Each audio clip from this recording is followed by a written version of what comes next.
Mga kwento ng lagim.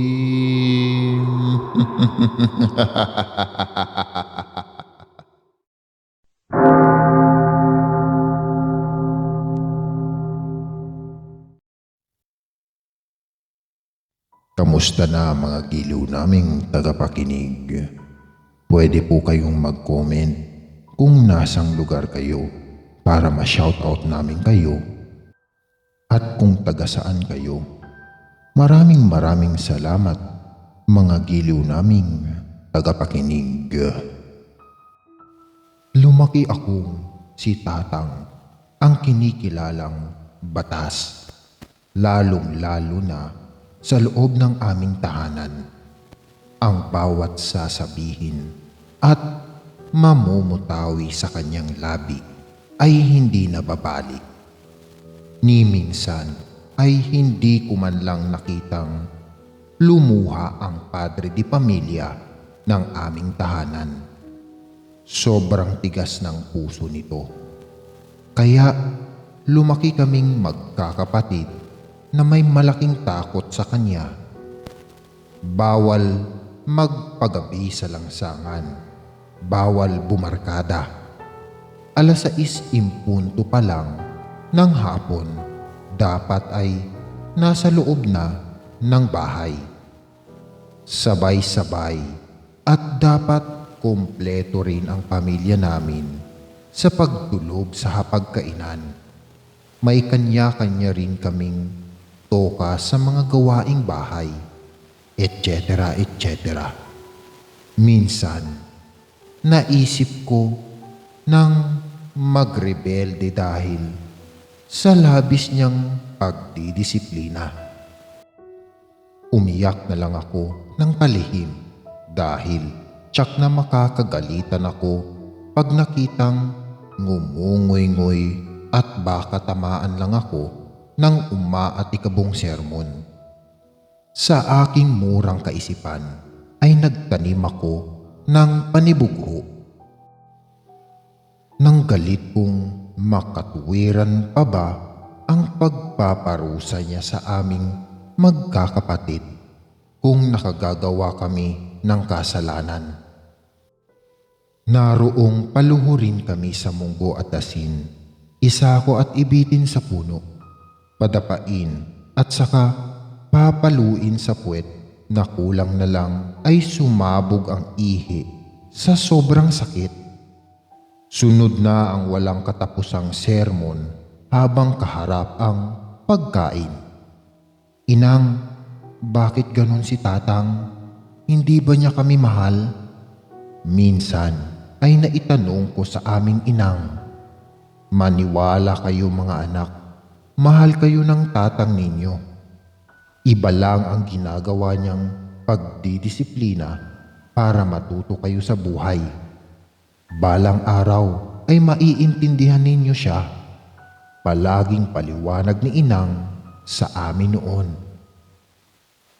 Madalas din itong nagbibida sa inuman ng tuba pag dinarayo ng mga kasamahan sa pangingisda. Madalas ay naririnig ko pa ang aking pangalan. Yang anak kong panganay si Junjun mga pre. Hindi ko na pinakinggan pa ang sunod niyang ipinagbibida sa inuman dahil sa takot kong marinig na ipinahihiya niya ako sa kanyang mga kaibigan. Sobra na talaga si Tatang. Pati ako ay ginagawang pulutan sa kanilang inuman at mas nadadagdagan pa nga ang kinikimkim kong sama ng loob sa kanya. Pues ipapakita ko kay Tatang na mali siya dahil magaling ako. Makikita niya, magsisikap ako at magtatagumpay. Itinanim ko sa mura kong isipan upang balang araw ay ipamukha ko sa aking ama na mali siya ng panghuhusga agad sa akin. Kung kaya't Simula noon ay pinaghusayan ko pa ang aking pag-aaral hanggang sa sumapit ang nalalapit kong pagtatapos sa sekundarya. Subalit, napansin ko rin na palagi na lang gabing-gabi na kung umuwi ang aming ama galing sa karagatan. Minsan magdamag at inaabot pa ng kinabukasan. Sa isip ko ay mas mabuti yun para naman hindi kami masyadong napagtutuunan nito ng pansin. Napapa-ismit na lang ako tuwing sasalubungin ito ni inang at pupunasan ng pawis. Kala mo ay kung sinong hari na may tagasilbi. Inis ko pang naiisip. Bukas, Wado, ay graduation na ni Junjun. Kailangang dalawa tayong umakyat sa stage dahil valedictorian ng anak mo. Masayang balita at salubong ni inang sa kanya. Kailangan pa bang dalawa tayo? Ikaw na lang, Susan. At hindi maaaring hindi ako mangisda, wala tayong kakainin. Mahinahon itong sagot. Sa puso ko ay nakaramdam ako ng iba yung kirot. Bakit kaya ayaw akong samahan ni Tatang sa isang mahalagang bahagi ng aking buhay? Siguro ay napahiya ito sa sarili dahil simula pa lang na ipinamumukha ko sa kanya na kaya kong makapagtapos, di tulad ng pinagkukwento nito sa mga kasamahang mangingisda. Simula pa lang yan, Tatang. Simula pa lang yan. Nagpupugay ang aking puso dahil natalo ko ang aking ama sa kauna-unahang pagkakataon.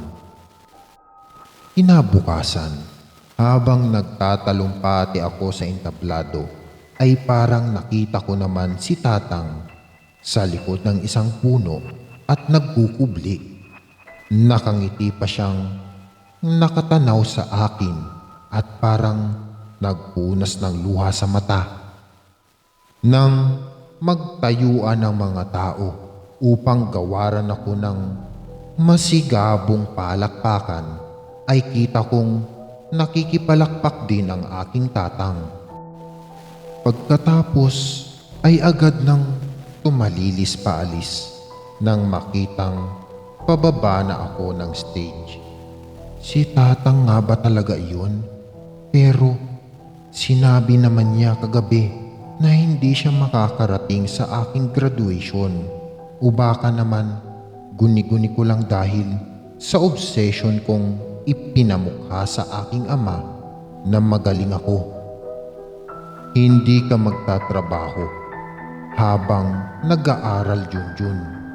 Pag-aaral lang sa kolehiyo sa bayan ang atupagin mo at ako na ang bahala sa lahat. Pero Tatang, saan tayo kukuha ng pang-tuition ko? Hayaan yung nang tulungan ko kayo. Isa pa ay kaya ko pong pagsabayin ang pag-aaral at pagtatrabaho. Huwag naman ho kayong hambog. Mulat po ako sa katotohanang mahirap lang tayo. Aminin nyo rin minsan na hindi nyo rin kaya. Babaan nyo naman ang pride ninyo, Tatang. Sa kauna-unahang pagkakataon ay nagawa kong sumagot sa aking ama. Isang malakas na suntok ang pinadapo niya sa aking mukha ng aking ikinagulat. Wala kang karapatang pagsalitaan ako ng ganyan. Ako ang masusunod sa pamamahay na ito habang pinapakain pa kita. Pag-aaral lang ang atupagin mo, tapos ang usapan natin. Mariing wika nito sa aking sabay alis ng bahay. Umiiyak naman si inang na dinaluhan ako. Inang, Wala ho akong masamang ibig sabihin. Gusto ko lang pong tulungan kayo ni Tatang. Palagi na lang ako ang mali. Humihikbi kung paliwanag.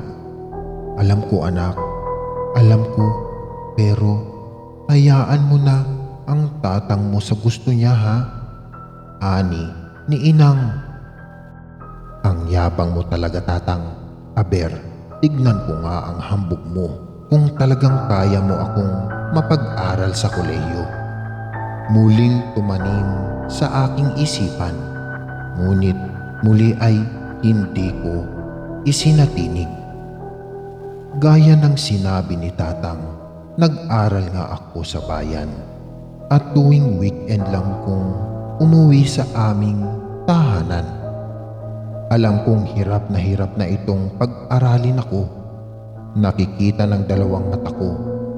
Kailan kaya ito susuko at aamin sa sarili na hindi na niya kaya? Kay tagal naman, malaki rin ang ibinagsak ng dati nitong matikas na katawan at madalas na itong dalahitin ng ubo. Isang gabi ay nakita ko itong nasa dalampasigan at minamasdan ng nagkukuti-kutitap na mga ilaw sa laot, waring nag-iisip ng malalim.